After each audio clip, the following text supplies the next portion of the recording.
All right, this is the second round of two-step equations.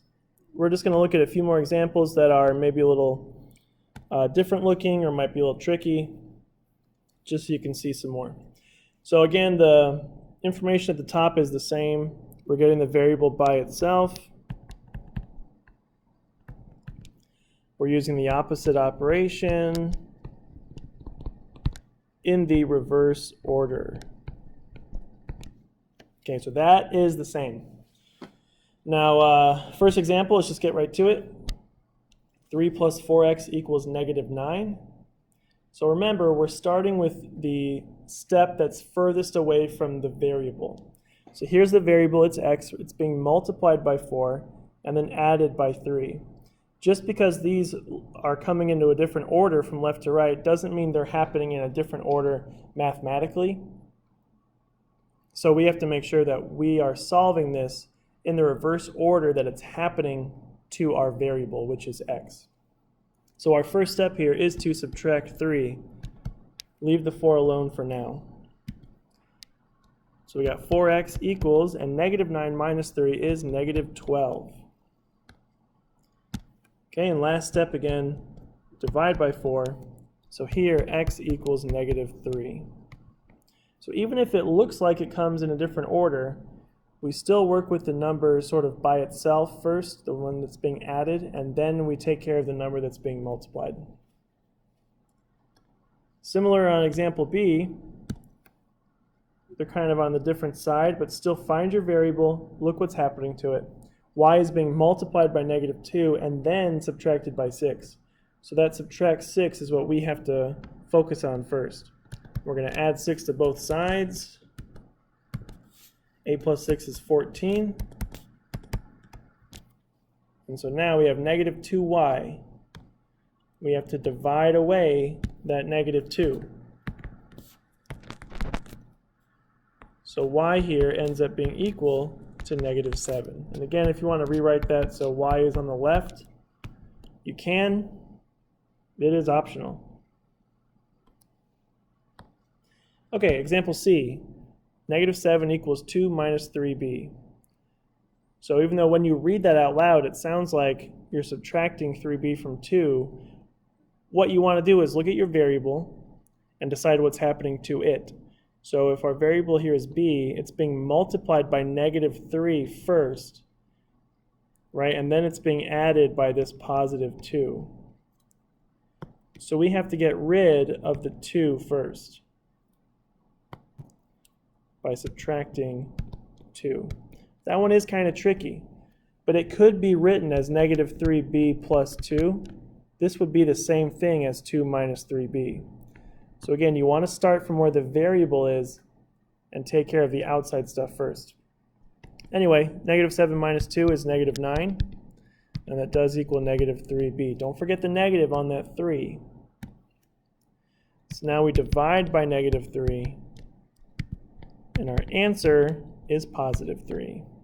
So b equals 3.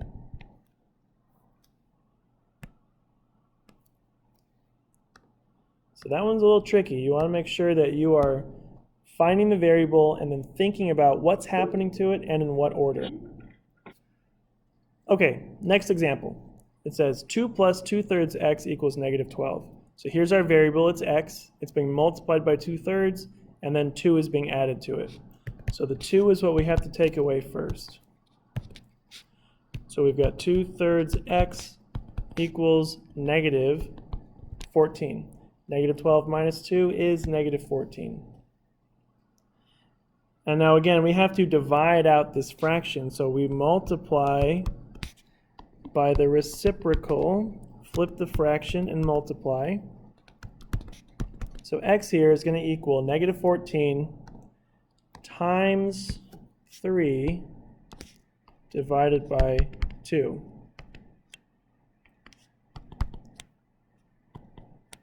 Now since we know that we have a negative times a positive, our answer is going to be negative. And that just helps us not worry about it for now. But 14 times 3, that's 42. Divided by 2, 21. So the answer here is negative 21. But don't forget, multiply by the top, divide by the bottom. Okay, example E. Very similar. We have negative 7/3 b minus 6. So first thing is to add 6. Because that's the last thing that happened to the variable. All right, 15 plus 6 is 21.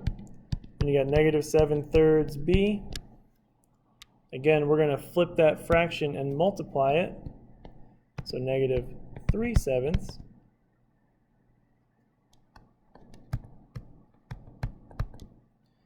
Okay, so everything will cancel on this side. So b equals, now here we have to do 21 times 3 and then divide by 7. So 21 times 3 is 63. Divided by 7 is 9. And we have a negative 3/7 and a positive 21, so our answer is negative 9. So don't forget, again, with those fractions, you're going to multiply by the top number and then divide by the bottom. And as always, you can always check your answer once you finish. So negative 9 times 7/3, well, that's 21, minus 6 is 15. So it does work out. We did it right. Okay, and then last one here, 0 equals 8 minus 2/5 x. So again, just like example C, you've got x being multiplied here by negative 2/5, and then we're adding this positive 8 to it. So the 8 is actually what we should take away first. So 0 minus 8 is negative 8 equals negative 2/5 x. And now we flip the fraction and multiply.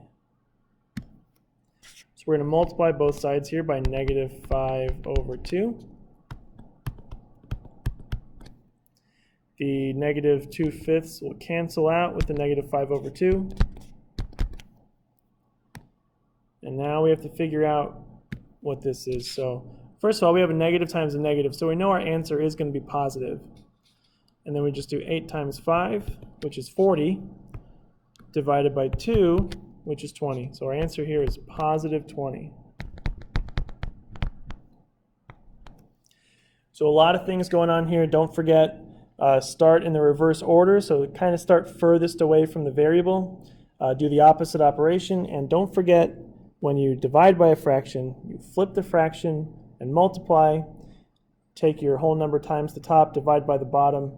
And don't forget to include your negatives or positives in your work.